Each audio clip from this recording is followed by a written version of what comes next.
An awful lot of people came from the Midwest, Paul Shell, me, lots of people, or from other places, and saw this wonderful city which had not yet been ruined. You know, at that time, a lot of the cities were disgorged downtown, and they were building malls outside, and no one was downtown. You know, you could go to a lot of Midwestern cities and see that. And we wanted to make sure that, I mean, we said, oh, you've got this wonderful thing, don't ruin it by tearing things down and building new ugly stuff. And so I think there was a big impetus that came from people from other places. The Allied Arts perspective on arts was just that allied, everybody needs to work together to be effective, and the arts should be more broadly defined. They're not a luxury item. They're essential to nurturing a whole and complete life.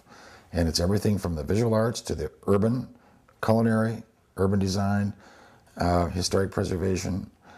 All of these are part of what makes a great city. So Allied Arts was the one organization that had that perspective, and it was welcoming to young lawyers as well as young architects as well as performing artists. Allied Arts, as you know, had started as a kind of an umbrella organization for other arts organizations to try to promote the idea of a regional theater and a viable symphony and a viable opera program. A whole lot of actions were happening during that late 60s, early 70s period where there was a real grassroots organizing effort to change the nature of the city. We were often used as for a model. Other people would come out and study what we would do. We had some big victories. We stopped freeways, we saved the market.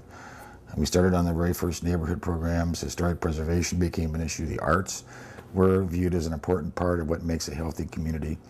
And it was a lot of people working in concert that made that difference. John Detley, who was an architect practicing in Seattle at the time, had the idea of, as far as I remember, of starting Allied Arts. And I happened to be and he called me and asked me if I would have lunch to discuss this, and several other people were there, so maybe 5 or 6 of us were at lunch, and he revealed his plans to have this outfit called Allied Arts, which we decided on later. John was quite a decorative personality. He was very talented as an architect and very enthusiastic about the arts. He was married to Veronica Lake, which was a kind of she was a kind of a glamour personality in those years.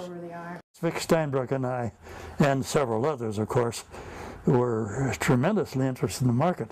The city wanted to tear down the market and build some skyscrapers there on on First Avenue, between First Avenue and Pike Place, which is the street that goes through the market. It was far more civic than it was either design or professional. It was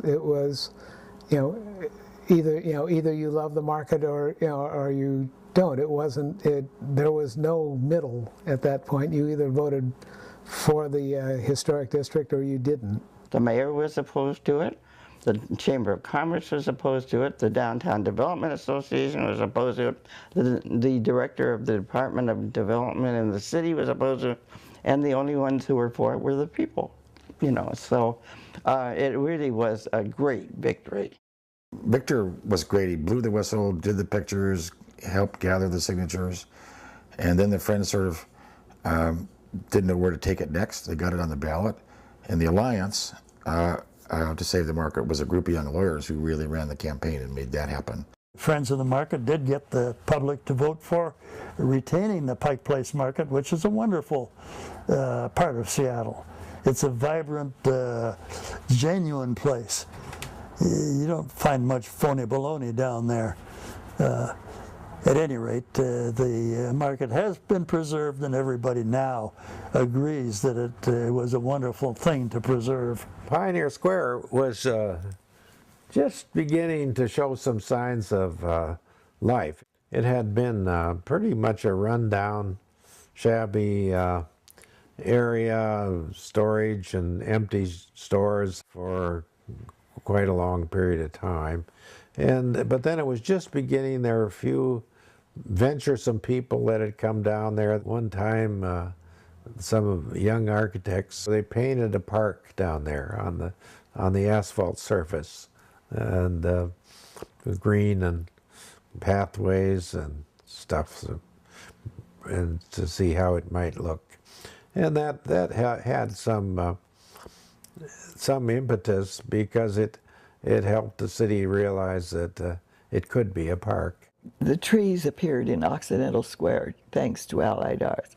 A lot of those things started at Allied Arts, and they were really smart, good young people who would work hard. I will quote Peggy Goldberg, who said, "It's the best club in town."